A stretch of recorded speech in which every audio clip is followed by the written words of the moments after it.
ആഭ്യന്തര കുറ്റവാളി. ആസിഫ് അലി നായകനായ പുതിയ സിനിമയാണ്. കുറച്ച് കേസൊക്കെ കഴിഞ്ഞിട്ട് ലേറ്റായിട്ട് റിലീസായിട്ടുള്ള ഒരു സിനിമയാണ്. പക്ഷേ റെലവൻ്റ് ആയിട്ടുള്ള ഒരു വിഷയമാണ് ഈ സിനിമ ചർച്ച ചെയ്യുന്നത്. Section 498A domestic violence act. ഇത് സ്ത്രീകളുടെ സംരക്ഷണത്തിന് വേണ്ടി ഉണ്ടാക്കിയ ഒരു നിയമമാണ്. സ്ത്രീകൾ തങ്ങളുടെ ഭർത്താവിൻ്റെ വീട്ടിൽ നേരിടുന്ന പീഡനങ്ങൾക്കെതിരെ ഉള്ള ഒരു നിയമമായിരുന്നു ഇത്. പക്ഷേ സമീപകാലത്തായിട്ട് പ്രത്യേകിച്ച് കേരളത്തിലെ സാഹചര്യത്തിൽ വ്യാജ പരാതികൾ കൊടുത്ത് ഭർത്താവിനെ കുടുക്കാൻ വേണ്ടി ഉപയോഗിക്കുന്ന ഒരു നിയമമായിട്ട് ഇത് മാറിയിട്ടുണ്ട്. കേരളത്തിലെ കണക്കുകൾ പ്രകാരം 23% ഡൊമസ്റ്റിക് വയലൻസ് ആക്ട് കേസുകളും ഫേക്ക് ആയിട്ടുള്ള കേസുകളാണ്.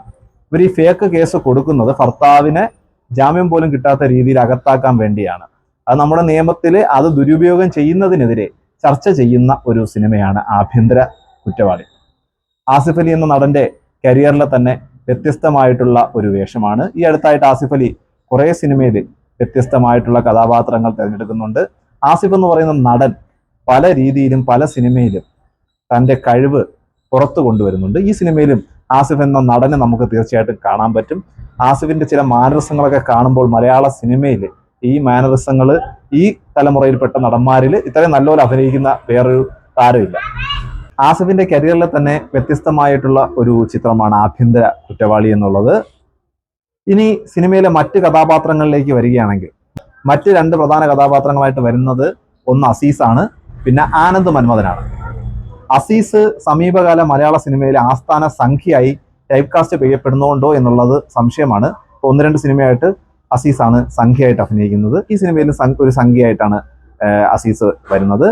അസീസിന്റെ കഥാപാത്രം പുള്ളി ഭംഗിയായിട്ട് ചെയ്തിട്ടുണ്ട്. ആനന്ദ് മന്മഥൻ പുതിയ നടന്മാരിൽ സഹനടനായിട്ട് തിളങ്ങാൻ പറ്റുന്ന ഒരു നടൻ തന്നെയാണ് ആനന്ദ് മന്മഥൻ. ഇതിലും തൻ്റെ റോള് ഭംഗിയായിട്ട് ആനന്ദ് മന്മഥൻ ചെയ്തിട്ടുണ്ട്.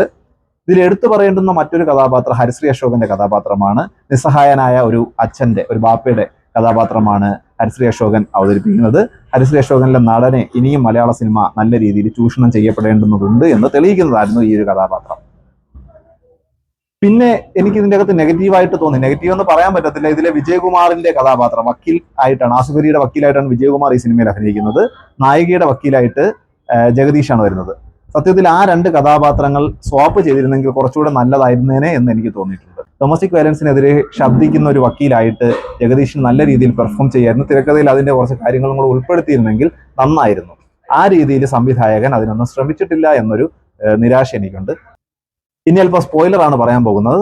സിനിമയുടെ ക്ലൈമാക്സിനോടനുബന്ധിച്ച് കുറച്ച് കാര്യങ്ങളിൽ കുറച്ചുകൂടെ മാറ്റം വരുത്തിയിരുന്നെങ്കിൽ സിനിമ കുറച്ചുകൂടെ വ്യക്തമാക്കുമായിരുന്നു. പ്രത്യേകിച്ച് അതിൻ്റെ ഈ ഡിവോഴ്സിനുള്ള ഒരു റീസൺ, ആ റീസൺ കൺവിൻസിങ് ആയിട്ട് തോന്നിയില്ല.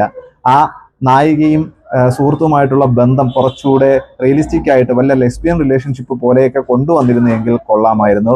മാത്രമല്ല ആ നായികയുടെ സുഹൃത്തിൻ്റെ ഒരു വികലാംഗിയാക്കിയൊക്കെ അവതരിപ്പിച്ചത് തിരക്കഥയിൽ പലപ്പോഴും കല്ലുകടിയായിട്ട് എനിക്ക് ഫീൽ ചെയ്തു. എല്ലാവർക്കും ഏത് രീതിയിൽ ഫീൽ ചെയ്യുമെന്ന് അറിയത്തില്ല. അവർ തമ്മിലുള്ള ബോണ്ടൊന്നും കൃത്യമായിട്ട് അവതരിപ്പിക്കുന്നതിൽ അവർ വലിയ രീതിയിൽ പരാജയപ്പെട്ടു എന്ന് വേണം കരുതാൻ. മൊത്തത്തിൽ നമുക്ക് ഒരു ഫീൽ ഗുഡ് ആയിട്ടുള്ള എൻഡിങ് ആണ് സിനിമയിൽ വരുന്നത്. പിന്നെ സിദ്ധാർത്ഥ് ഭരതന്റെ കഥാപാത്രമുണ്ട്. സിദ്ധാർത്ഥ് ഭരതന്റെ കഥാപാത്രത്തെ കണ്ടപ്പോഴത്തേക്ക് എനിക്ക് എൻ്റെ സുഹൃത്തിനെ പലപ്പോഴും ഓർമ്മ വന്നു.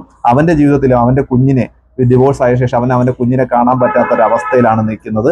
ആ ഒരവസ്ഥ കൃത്യമായിട്ട് സിദ്ധാർത്ഥ് ഭരതന്റെ കഥാപാത്രത്തിലൂടെ വരച്ച് കാണിക്കുന്നുണ്ട്. അതുകൊണ്ട് സിദ്ധാർത്ഥ് എന്ന് പറയുന്ന നടനും അഭിനയത്തിൽ കുറച്ചു ഉപയോഗപ്പെടുത്താൻ പറ്റുന്ന ഒരാൾ തന്നെയാണ് എന്നുള്ളതാണ് പറയുന്നത്. 2 നായികമാരാണ് സിനിമയിലുള്ളത്, തുളസിയും നീരജയും. തുളസിയുടെ അഭിനയത്തിൽ എനിക്ക് വലിയ കൺവിൻസിങ് ആയെന്നും തോന്നിയിട്ടില്ല. എനിക്ക് വ്യക്തിപരമായിട്ട് തുളസിയുടെ അഭിനയവും ആ ക്യാരക്ടറും ഒന്നും കണക്റ്റ് ആയിട്ടില്ല. നീരജ ആണ് മറ്റൊരു കഥാപാത്രത്തെയായിട്ട് അവതരിപ്പിച്ചത്.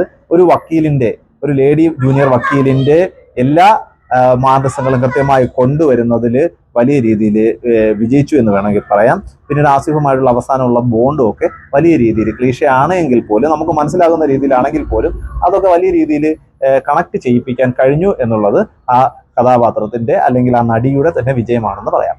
മൊത്തത്തിൽ നമുക്ക് തിയേറ്ററിൽ ഇരുന്ന് സന്തോഷത്തോടു കൂടി കുറച്ച് ടെൻഷനൊക്കെ അടിച്ച് നമ്മുടെ റിലവൻ്റ് ആയിട്ടുള്ള ഒരു സബ്ജക്റ്റിനെ കുറിച്ച് നമുക്ക് ചിന്തിച്ച് മുമ്പോട്ട് പോകാൻ പറ്റുന്നുണ്ട്. മാത്രമല്ല അതിൻ്റെ അകത്ത് ആസിഫിന്റെ കഥാപാത്രം പ്രേക്ഷകരോട് തന്നെ ചോദിക്കുന്ന ഒരു ചോദ്യമുണ്ട്. നിങ്ങൾ എത്ര കാലം ഇങ്ങനെ മിണ്ടാതിരിക്കും? ഇതുപോലുള്ള കാര്യങ്ങളിൽ നമ്മൾ പ്രതികരിക്കണം എന്നുള്ളത്. സോഷ്യൽ മീഡിയയിലൊക്കെ ഈ സിനിമ കഴിയുമ്പോൾ ഫെമിനിസ്റ്റുകൾ എന്ന് വിളിക്കുന്ന ഒരു വിഭാഗമുണ്ട്. അങ്ങനെയുള്ള ആളുകൾക്ക് വലിയ രീതിയിൽ നോവാൻ സാധ്യത ഉണ്ട് എന്നാണ് പറയുന്നത്. പക്ഷേ ആ രീതിയിലൊന്നും അല്ല കഥ മുമ്പോട്ട് പോകുന്ന. സിനിമ കാണുമ്പോൾ നമുക്ക് മനസ്സിലാവും ഇതിന്റെ ദുരുപയോഗത്തിനെതിരെയാണ് സിനിമ. ആ നിയമത്തിനെതിരെ അല്ല സിനിമ വരെ പറയുന്നത്, അതിന്റെ ദുരുപയോഗത്തിനെതിരെയാണ് സിനിമ ചർച്ച ചെയ്യുന്നത്.